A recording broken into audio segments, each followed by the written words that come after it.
ಯಾಕೆ ಮಳೆ ಬಂದು ಕಾಯಿ ಚೆನ್ನಾಗೈತೆ, ಕಾಯಿ ಚೆನ್ನಾಗಿ ಕಲರ್ ಬಂದಿದೆ, ಅಷ್ಟೊಂದು ಟೇಸ್ಟಿ ಇದೆ, ಸೇನಿಂಗ್ ಇದೆ ಕಾಯಿ, ಏನು ಕೊಡ್ತಾ ಆಗಿಲ್ಲ. ಇಂದ್ರಾಣಿ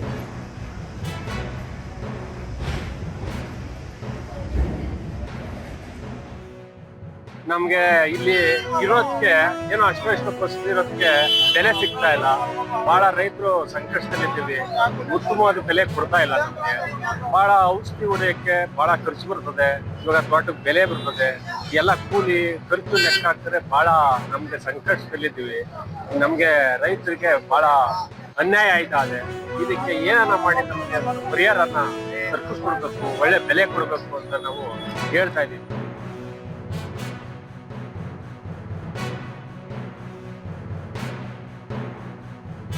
ನಾವು ಒಂದು 100 ಮಾವಿನ ಮರ ಇತ್ತು. ನಮಗೆ 1-2 ಲಕ್ಷ ಏನೋ ಸಿಗ್ತದೆ ಅಂತ ನಿರೀಕ್ಷೆ ಮಾಡ್ಕೊಂಡಿದ್ದು. ಮಳೆ ಗಾಳಿ ಬಂದು ಎಲ್ಲ ಹೊರಟಾಯ್ತು. ಏನೂ ನಮ್ಮ ಕೈ ಸಿಗಲಿಲ್ಲ. ನಮ್ದೊಂದು 150 ಕಡೆ ಇದೆ.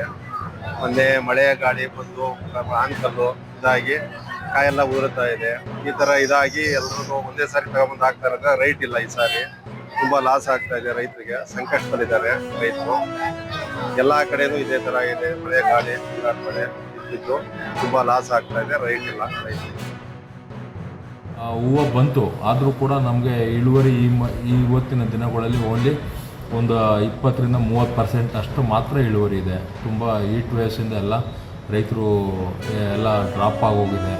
ಫ್ಲವರು ಡ್ರಾಪ್ ಆಗೋಯ್ತು ಮತ್ತು ಫ್ರೂಟು ಡ್ರಾಪ್ ಆಗಿತ್ತು. ಈಗ ಬಂದಿರತಕ್ಕಂಥ ಮಾವಿನ ಹಣ್ಣನ್ನು ರೈತರು ತುಂಬ ಅವರ ಒಂದು ಏನು APMCಗಳಾಗಿರ್ಬೋದು ಮತ್ತು ಬೇರೆ ಬೇರೆ ಎಲ್ಲೆಲ್ಲಿ ಮಾರ್ಕೆಟಿಗೆ ತಾವು ಬೆಳೆದಂಥ ಕ್ವಾಂಟಿಟಿಗೆ ತಾವು ಅದನ್ನು ಮಾರಾಟ ಮಾಡಬೇಕಾಗ್ತದೆ. ಮತ್ತು ಕೆಲವು ಇವಾಗ ನಮ್ಮ ತೋಟಗಾರಿಕೆ ಇಲಾಖೆಯಿಂದ ನಾವು ಬೇರೆ ಬೇರೆ ಜಿಲ್ಲೆಗಳಲ್ಲಿ ಮಾವು ಮೇಳ ಆಯೋಜನೆ ಆಗ್ತಾಯಿದೆ. ನಮ್ಮ ರೈತರನ್ನ ನಾವು ಬೇರೆ ಬೇರೆ ಜಿಲ್ಲೆಗಳಿಗೆ ಕಳಿಸ್ಕೊಡ್ತಾ ಇದ್ದೀವಿ.